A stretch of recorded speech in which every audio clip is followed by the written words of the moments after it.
ngono. Mbok aja tumindak kaya ngono mengko ndak ngelek-eleki marang pendhita liyane Gurudahana. Ngerti?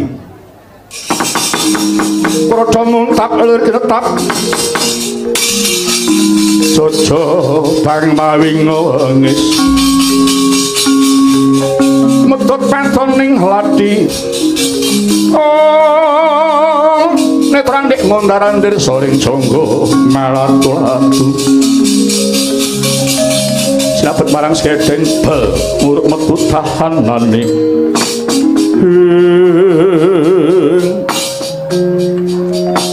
Monggo kabeh wae kang padha ana setinggil. Sapa wae kang ora sarujuk marang Gurudahana tak jaluk padha ninggal pasewakan sedina kene. Kagiat dari saking kabirang rinanggul pinempit-empit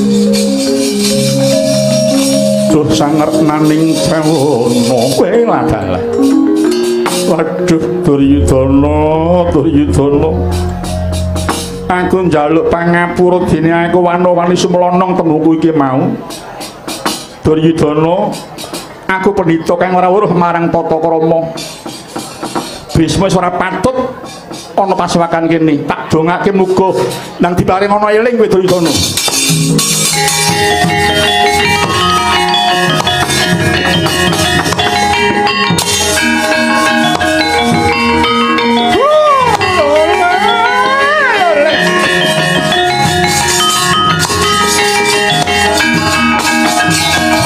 Malah kan bos gembal manyar-manyar. Gurudahana ana apa kok bengak-bengok Britadurna kuwi pendhita kok tanpa tata krama ngejak rembukan aku kok ora njaluk palilah dhisik kalawan arep Gustimu kan tata krama kuwi dienggo abrak apa wong kuwi sing pestinggil iki sudah rusak kabeh pendadak ngelingi tata krama barang lha ya babar pisan sing rusak-rusakan kok apa bares kures blok suta blakotang terus terang nitek tekamu kanthi dasar matang perkara kuwi kok sujana atiku petang perkara kuwi apa wae petang perkara yaiku dat sifat asma lan apengal dasar papat karepmu tumanjane menyang endi ya dienggo maca raimu kuwi dat kuwi ciptamu wis ora becik buktine kowe arep nyongkrahake dulur padha dulur. Pendhita ki kudune ora ngono kuwi. Pira-pira nek ana sing luput dibenerke, sing lali dielingke, sing congkrah dirukunke, ana sing rusak nyang ditandani. Lah kok malah arep narungke waris ki pendhita apa kaya ngono kuwi. Terus sifat kuwi wujud. Wujudmu buta buta betah nganiaya. Buta kuwi murang tata. Lalu tusaning batin lahirnya buta, batin itu ya angkara murka. Nek apa yo malah bacok kancamu dhewe kuwi. Banjur asma kuwi jenengmu Gurudahana. Goro kuwi swara dahana kuwi geni, ya ta? Swara kang ngemu panas kuwi jenenge obong-obong. Wis genah kowe iki pendhita panjalmaning provokator kowe iki. Tumbak cucukan kowe iki. Sing entek-entekan apengang kuwi panggonan. Kok sing aku dhewe yen ora duwe pertapan. Oh lho. Pendhita kelamburangan nata awake dhewe gak ora godak kok nata wong liya. Wes ora betah melu kura sing bundure genthuk kabeh. Mulih.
piye Paman Sengguni Eyang Bisma Bapa Durna tak kira wedi marang panggertaku jebul malah padha bubar karepe dhewe-dhewe. Alah sampun nggih paduka mboten perlu kuwantos kegiatan mestina mboten mapan wong tiyang kalih menika nggih. Gandeng Durna sampun medal saking paguyuban rombongan mriki mawantu-wantu penyuwun kula mugi sang penemban menika kemawon tumrujipun wisuda gumantos kelengganipun Kakang Durna sinuwun. Sengguni mengko dhisik. Kowe aja sok ngusulke palungguhan marang sapa yen durung weruh lelabuhane ya. Semono uga Prabu Duryudana aja nganti misuda marang sapa kang durung ketok labuhane. Penemban nggih. Jan elok tenan penita iki hebat tenan monggo sing daftar arep nyuwun gaweane urung mestine ditampa iki disul ke malah ora kersa wah Penemban Sengguni apa kula caos pemut apa Pandhawa menika kedungi kasekten ulekane kadigdayan menapa sekinten mboten ngwatosaken anggen patuko badhe bedah ngamarta Penemban. Sengguni aja ngwatirke marang aku. Percaya Pandhawa bakal sira dening tanganku Suman.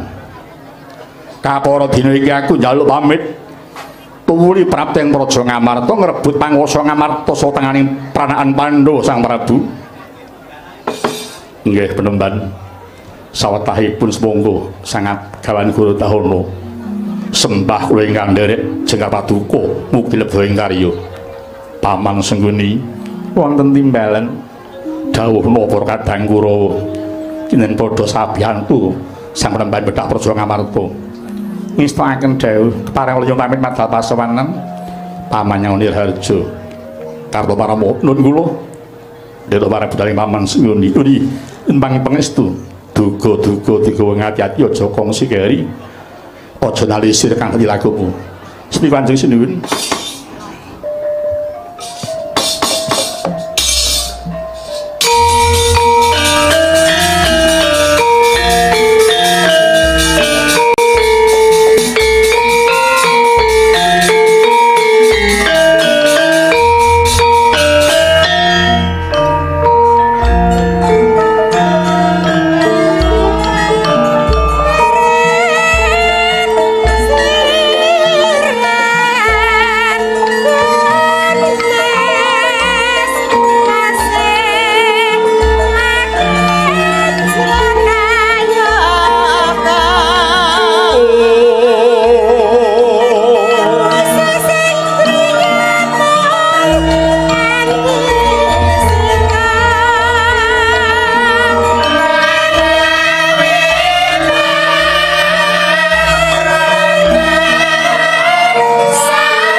sang nata kundur hang ngedhaton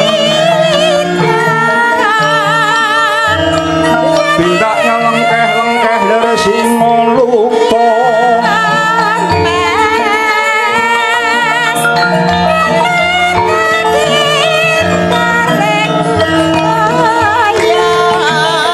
kahaya para padaya srimbi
catur sore kaki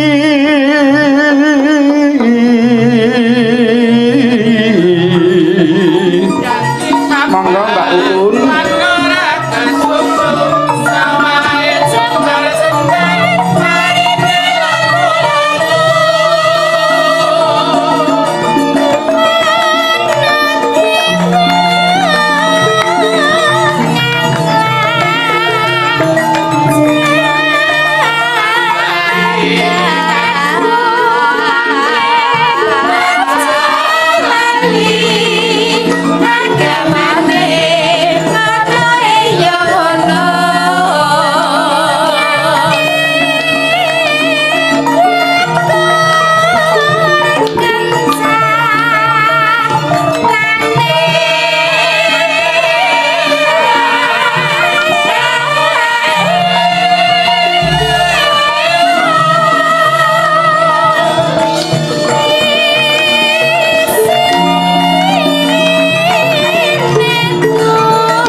iki mau gendeng apa Mak tali kotang ngono kok biyong ki ngawur asmarandana larase pelok kene wis ngerti ndak tak takon kok nganggo mandeg bayung aku arep nyuwun tanduk kok Nduk yen mung pisan we durung krasa minimal 2 kali sing kaping pindho ngersake swarane sapa yen iki mau Mbak Uun saka Madiun ya ta Sing angka loro aku gungan karo sing saka Ndelanggu. Saka Ndelanggu, asmane Mbak Hesti Indra Kusuma. Weh, saiki nganggo asma Indra Kusuma kuwi sing kakung garwane dalang saka Blitar. Asmane Mbak Mas Indra Kusuma. Weh. Wis para krama wis. Ning ya kuwi ya mung mburu cukup. Ora nganggo peramean gak. Entek ragat. Wis cukup ngundang naib. Disekani bapak karo besane rampung. Ngirit-ngirit. Nggih. Nek ya ketoke kok ya ora marem nek ora nganggo keramyan wong kanca seniman. Yes ora ketang piye ya kudune ya dienekke. Ane Ndelanggu apa ana Blitar dirayakan semua teman-teman diundang.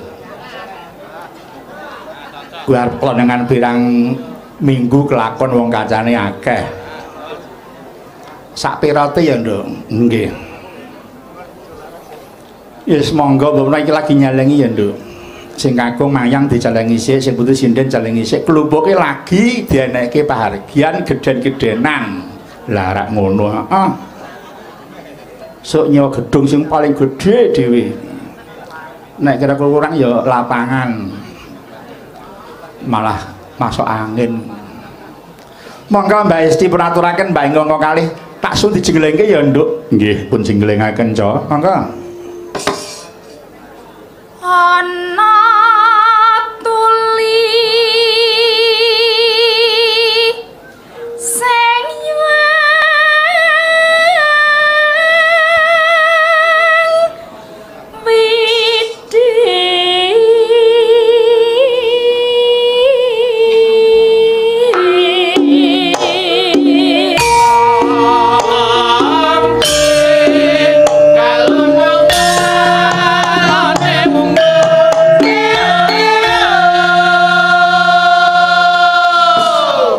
kancaku jan sregep. Golek pasaran kok, Nduk. Ben ditangkap wong pesisir desa kuwi ya enggak. Nggih.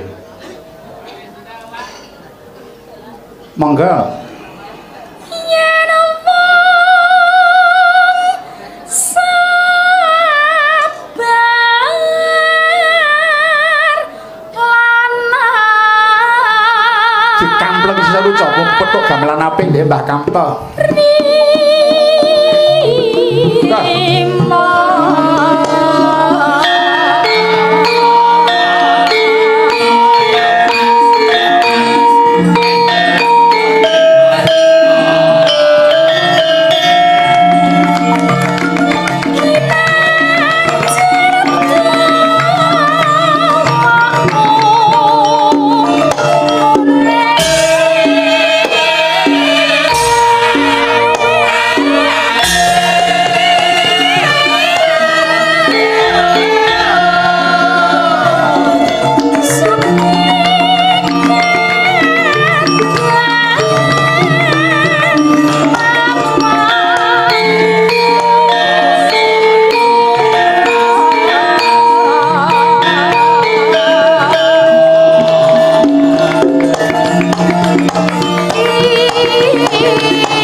leren dhisik ya nduk anak